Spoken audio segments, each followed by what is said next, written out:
This video clip was taken from a video I did about Rube Walker some years ago, and I wanted to post this clip in honor and memory of Ann, and I am so happy that I did these videos because now the family will have these videos to treasure. You can see more of Rube Walker's videos at Bill Tate's YouTube channel. Hi, I'm Bill Tate, and I'm in Lower Creek, and today I'm with Ann Walker and Leanne Young, and we're doing a little video about the old times with Verlin Walker and Rube Walker. Well, Mom, tell me how you met. He came home in '56 in September from being with his ball club, and he came home for the winter, and one evening I received a telephone call from him, and at that time I could not place who Verlin Walker was, and he said that his cousin, one of his cousins, gave him my telephone number, and he was calling to ask me to go to the football game with him on Friday night at Lenoir High School, and this was on a Wednesday. So I accepted, and we went to the ball game, and that was our first date. And of course we saw each other continuously there some winter while he was home, and then he left the next season to go to Paris, Illinois. The minor leagues, or the Cubs sponsored that ball team, and he was the player manager there. So we corresponded, and he called most every evening. And he wrote letters. Yeah, he wrote letters. I found beautiful love letters. Simple boy from Caldwell County writing beautiful love letters to you. Now, Ann, were you working at Lenoir Drug when you met your husband? No, I worked at Lenoir Drug for 48 and 49, and then my next position was with Louis Dysart at First Union. He came into Lenoir Drug most every morning for coffee. He'd have coffee, and one morning he asked me if I would like to work at the bank. See, I didn't know that. You didn't tell me that. He lured you away. Mm-hmm. Yeah, so I went, I had an interview and I was hired, and so I worked off and on with First Union. Of course, they merged later, and I retired in 1988 from, I believe it was First Citizens Bank at that time.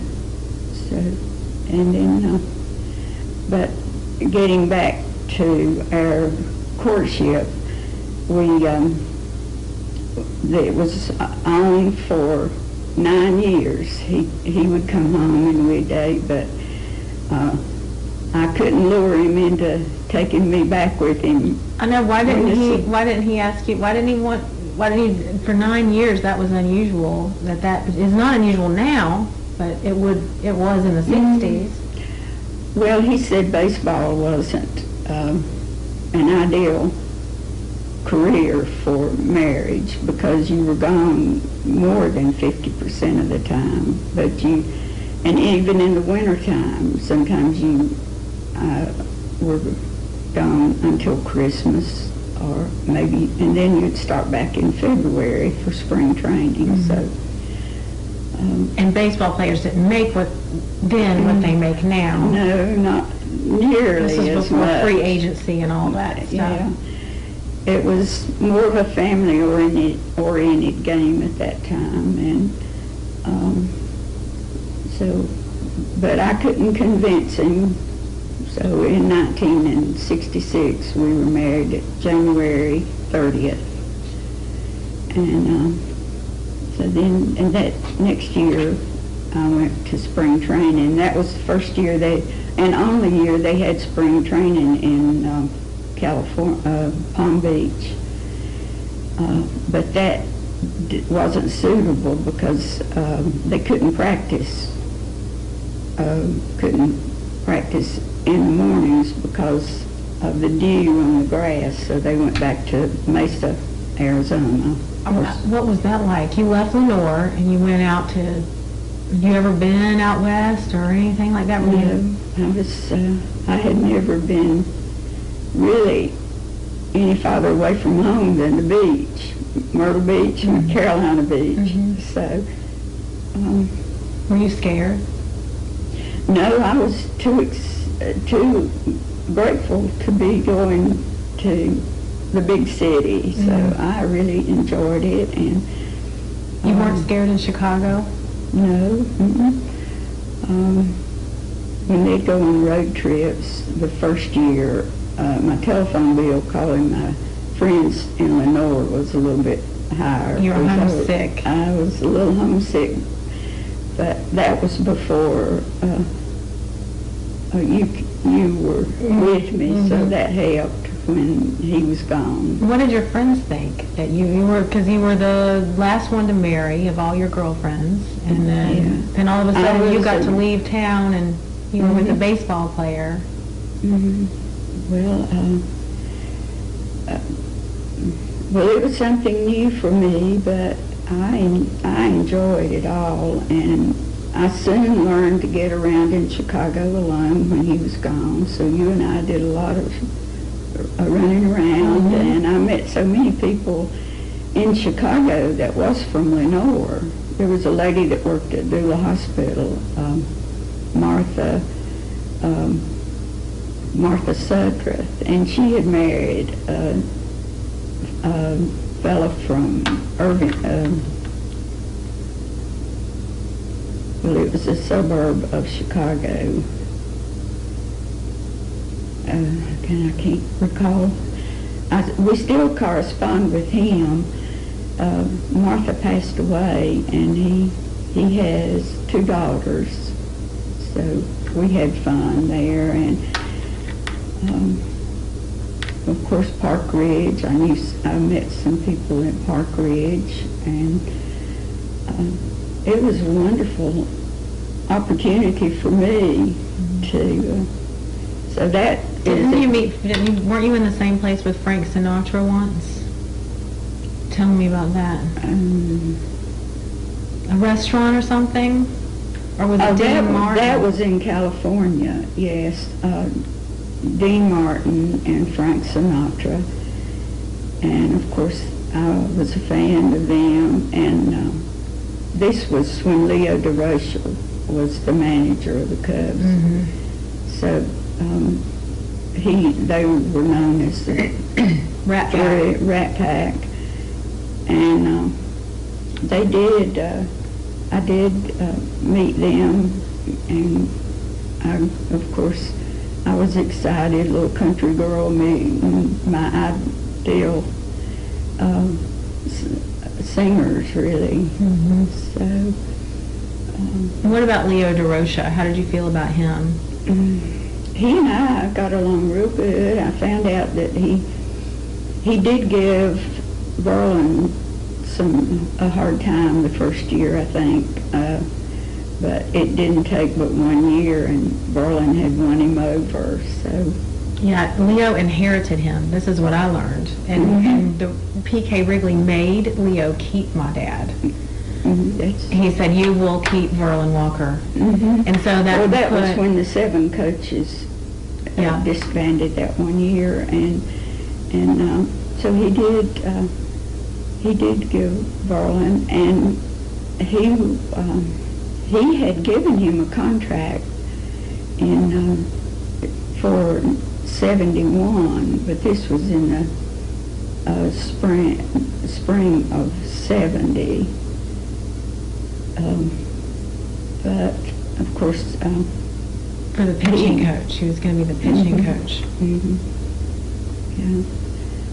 That was his dream. That's what he wanted, right? That was his dream job, was to be the pitching coach. Yes, and he used to kid Leo. He said, and maybe one day I'll be the manager. Just kidding with him. But and they got along real good. And Leo, he was very nice to me. In fact, he helped me out with when Berlin. The last few months when he didn't feel too good, he would be lenient with him. So you came to see him in the hospital, right? Right, he'd visit him in the hospital. So he had a soft side, no matter what they've written about him. Well, that's true. Leo. Yeah, and in fact, when we were in California, Leo had a car that he wanted to get from Chicago back to his home.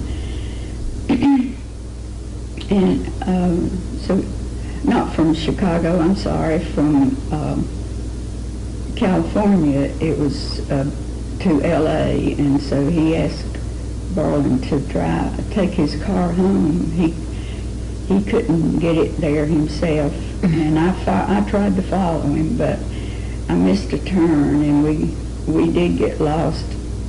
I did, from Berlin, and that was before cell phones. So I thought, how am I going to find him in California? You got separated from following him. Was he driving too fast?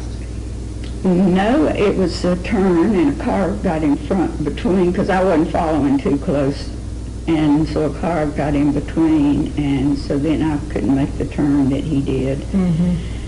And I knew, how was I going to turn around? And so I told my mother when she called, I said I was stuck on the freeway and I had no idea how I was going to get back to meet Berlin. And she told someone in Lenoir, said my mom was on the freeway, and I really don't know what that meant, but she didn't know what the freeway meant. No, so... Oh, yeah, I guess not. So we had a wonderful 5 years, and the most exciting time was having our daughter, and he doted on you, and in the wintertime, you and he had a good time together. Mm-hmm. So, tell me about 1969 when Uncle Rube was on the pitching coach for the Mets, and my dad was the third base coach for the Cubs, and they were playing each other for the National League pennant.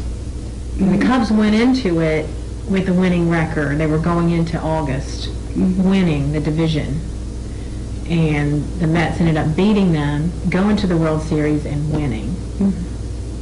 So tell me about how that kind of went with two brothers. Well, of course, that was a sad time for Berlin.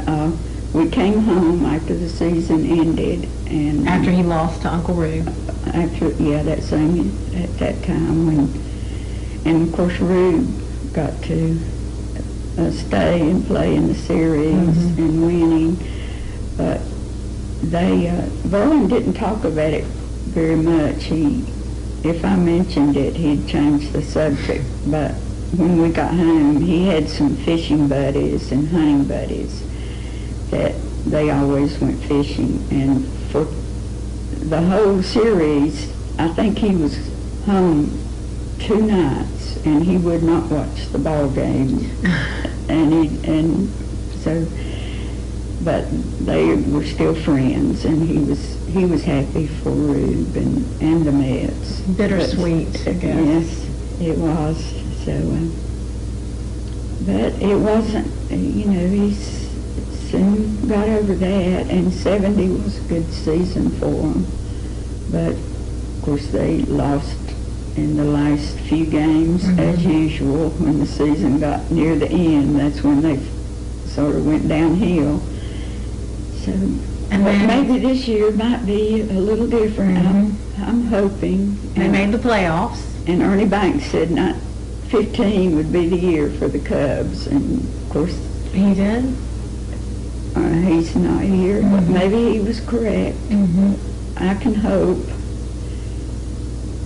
And so he was diagnosed with leukemia again. He came out of remission in 70, off season of 71, or no, 70, Yes, 1970. Yeah, in 70. And of course, he did go to spring training that year, but he was hospitalized in Mesa. And February. he had a, well, February of 71. Yes, and well, he played, or he coached for about 3 weeks of February, and then he was admitted into Northwestern for a procedure for exploratory, I think, and of course in that March 24th of 71, he passed away. So that, and they had a pretty good year that year. 71. The Cubs did, but they're still waiting on that World Series. Growing up, I never really talked about my dad. I never really thought about him very much. I just tried to go and not make anybody upset or sad. I didn't want to talk about Daddy because I didn't want to bring up any pain. So I just kind of held all that in. And Uncle Leslie, my uncles were like, they were surrogate dads. They would come in, and I had a lot of men in my life. I had my mother's brother who stepped in and really helped me growing up, but it was never like having my dad. And so this is my favorite picture of him. Actually, Kevin Lefevers came forward with this picture after I had started my blog, and I loved it because it showed me, people would talk about how blue his eyes were, and since I never got to see them in person, that was the first time I got to see his eyes and how watery, crystal blue they were. And so that picture is very important to me because he was a lot of these are black and white photos. Like this one of us at Wrigley Field is another one I love because he was smiling, and it's our family photo. And that makes me, I can see his hands wrapped around my legs and touching me, and I never got that as a child to know what that would feel like. I don't remember him. So to have these moments frozen in time was real important to me. And when I turned 42, I was the same age as he was when he died. And that, it seemed like that was old to me until you turn 42, and then you're like, wow, that was no time. That he had a split second in life on this earth. And what I have found in hindsight is that in those 42 years, he impacted a lot of lives. All the players that I've spoken with, the broadcasters, the people that remembered him around town, they always talked about his wit, his sense of humor, his kindness, and how he wanted to help young baseball players. That was really his role in the Cubs and in all of the baseball organizations. He really wanted to coach and help and mentor younger players, and they remember him because of that. And he that's really what endures. That's what has shown me from my whole journey, is when people will come forward and tell me stories, that's really the only thing that is left. When you leave he left a legacy behind, a blood center, a baseball legacy, a daughter, a wife, brothers, but he also touched a lot of lives. And the lesson for me is that to give of yourself, be vulnerable, and show kindness, and be eternally grateful. The main thing that I've gotten from all the baseball is that he was so grateful and just blissed out to be playing, to be doing what he loved for his, as a career. And I think he really understood how grateful it was. Maybe it was because he came home in the off season, and since baseball players didn't make that much, he did have to work a real job, like the pecan, right? Didn't he? In Florence, South Carolina, he worked there in the winters. Picking pecans and buying the pecans. Buying the pecans. Just for companies. And he did all sorts of odd jobs, and that was real work, real work. And his parents worked in the factories, and he saw what it was like in extreme poverty, and he was able to make a living playing a game that he loved as a child. And I think that was never lost on him throughout his life. I think he died feeling very grateful for the life he had. So I have this incredible baseball collection of photographs. I have Sandy Koufax, who I'm trying to get in touch with, and I'm going to find him. He's gonna call me, because I feel like Fred Clare, who was with the Dodgers organization for a long, long time. I spoke with him. He tried to buy the Dodgers, actually, when they were up for sale, and he knew my uncle. He didn't know my father, but he knew my uncle, and he told me that baseball during this time was like a very small fraternity.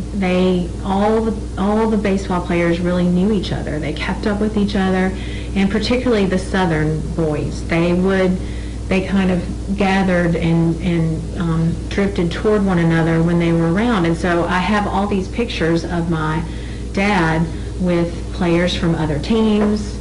And so Fred Clare was the one that told me, talk to everybody, even if they haven't played specifically on the same team as your dad or your uncle. They probably knew him or knew of him, and that was really a milestone for me, because it gave me the courage to talk to anyone who came my way. And the momentum of the journey has kind of built on itself. I would talk to one person and they would say, well, have you ever talked to this guy, or do you know this person? And I would first Google them, so I would have a little background and know who I was getting ready to talk to, and then I would call them, and lo and behold, they would know a story, or they would know something. Or if they didn't know my dad particularly, or my uncle, they knew of someone who might. And so I've had the privilege of talking to a lot of people in baseball, of the golden age of baseball, and they've been incredibly generous with their stories. And I think part of it is they really love to go back in time as well. They like to revisit that time when baseball was simple, when it was a fraternity of sorts, and they enjoyed the game just purely for the game. And they like to go back. And some of these players, especially for the Cubs, have been kind of forgotten. They, beyond Fergie Jenkins, Ernie Banks, and a handful of others, a lot of these Cubs players really have not been celebrated. And so what was interesting to me, and from a historical standpoint too, was when I would call these people out, like I called this man named Chris Krug, who was a catcher during the time that my dad was there. And Chris lives in Los Angeles, and they always left baseball and never made enough money to live for the rest of their lives, so they would start another career. And he was a landscape designer, and he actually designed the cornfield for Field of Dreams, for that movie with Kevin Costner. And he is this firecracker of a guy, and he still keeps in contact with me, and he will, I called him out of the blue, and I said, Chris Krug, this is Leanne Walker Young, and my father was Verlin Walker. Do you remember him? And immediately he said, that was my coach. I remember. And he told me a story, and I thought that was amazing, just out of the blue, catch him out of the blue, and he remembered my dad. he is so interested in my journey and has kept up with it all along. But more than that, he then turned the conversation to me and said, well, who have you talked to? And so I named the people that I'd talked to, and well, how are they? Tell me about them. And then inadvertently, I became my father's voice. I was looking for his voice, and then I kind of became an ambassador of sorts and connected a lot of these players to one another who had been forgotten. And so that was a beautiful kind of byproduct of my journey. I didn't expect to be instrumental at all in any sort of way, but these men have actually reached out to me again over and over and want to know who I've talked to and how are they and where they are and do I have their number, their email. So it's been, I've been able to connect some people together, and it's been really helpful for me to know that I've done something in the process of they give to me, and I'm actually giving them something as well. And so it's been a beautiful spiritual journey, I think, just based on me trying to be vulnerable and putting myself out there on the internet. So I started this quest in an attempt to know kind of where I came from. And my father died when I was 3, so it wasn't a loss for me because that would imply that I actually had him or knew him. It was more of a lack, a void.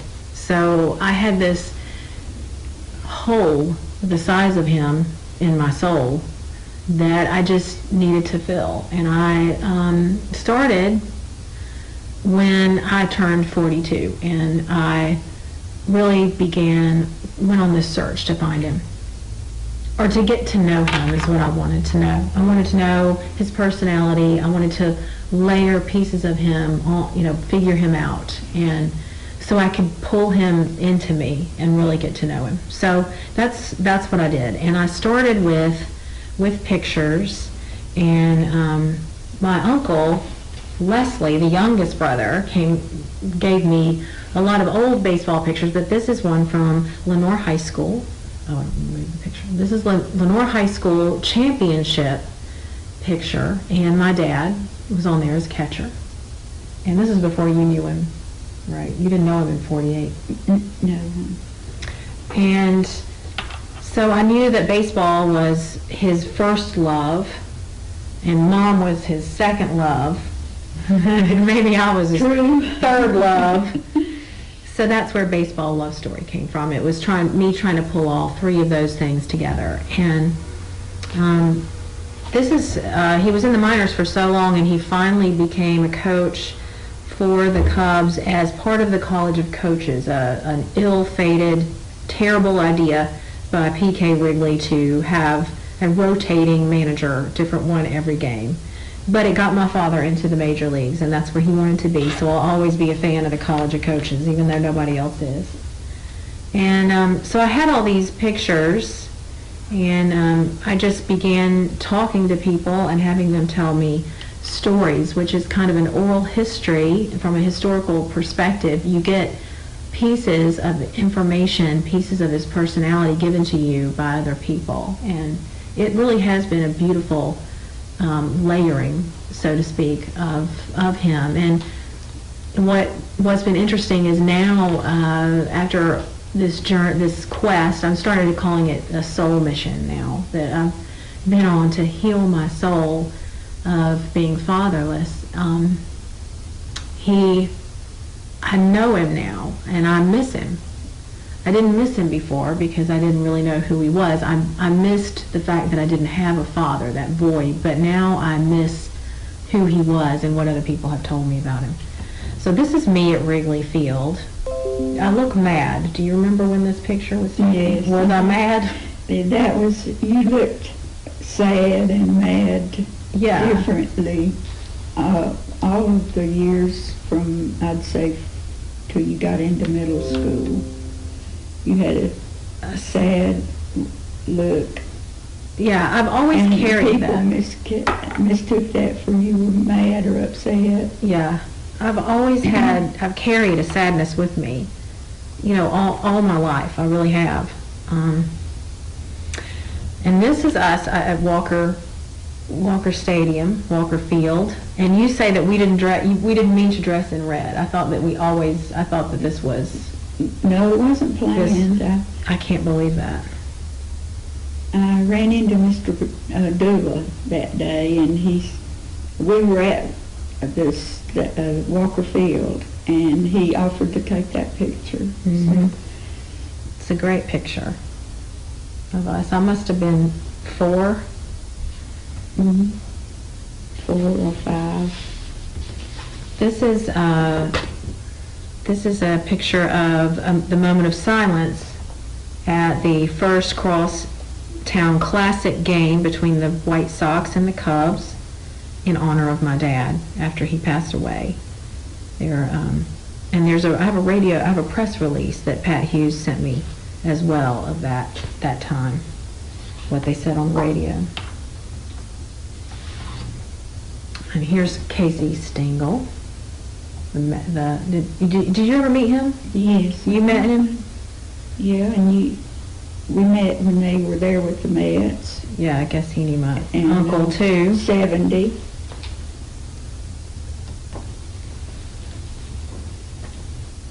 And then this picture I love because it's just, it's history, it's Cubs history.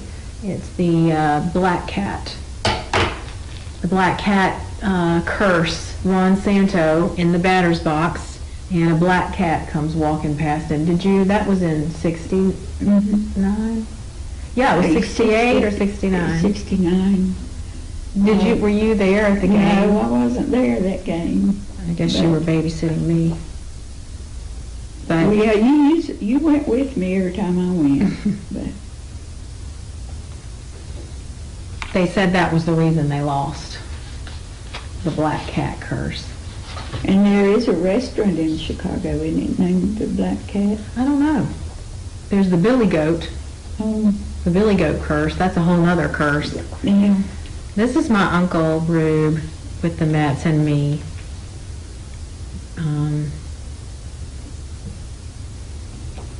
During that. I look older there. I don't know when this was, but this was not 69. This was later. Let's see. I don't know when that was. We'll have to get somebody. Maybe somebody can tell us what year that was. But based on how old I Well, look, they were there playing that year, and he was with the Mets. for a while. Yeah.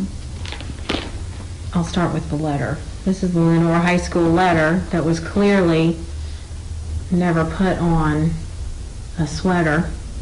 And I guess he would have lettered in baseball, I'm assuming. Mm-hmm. Although Uncle Rube was he was the quarterback of the football team too. So they say that Rube was the true athlete. He was so athletic and he could do it all. He played golf, and my dad was the sportsman. He liked to fish and hunt and do all that outdoorsy stuff in baseball. So this was his letter and his stars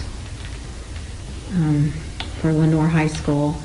He never did graduate from Lenoir High School. He left in his senior year, right? Yes. Mm-hmm. I mean, like almost, he was about to graduate. This is typical Walker. In Walker fashion, he left and went to a tryout in Lumberton, North Carolina, to try out for their single A team. And when he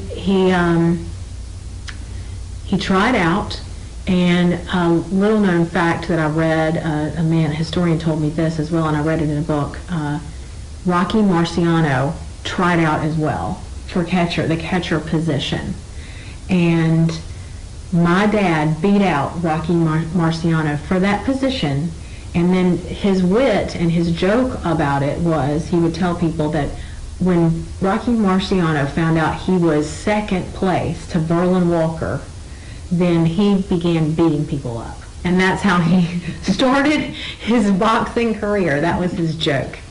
But I didn't know that Rocky Moore. I have since read about him and found out that he was a baseball fan and he loved baseball. That was one of his loves.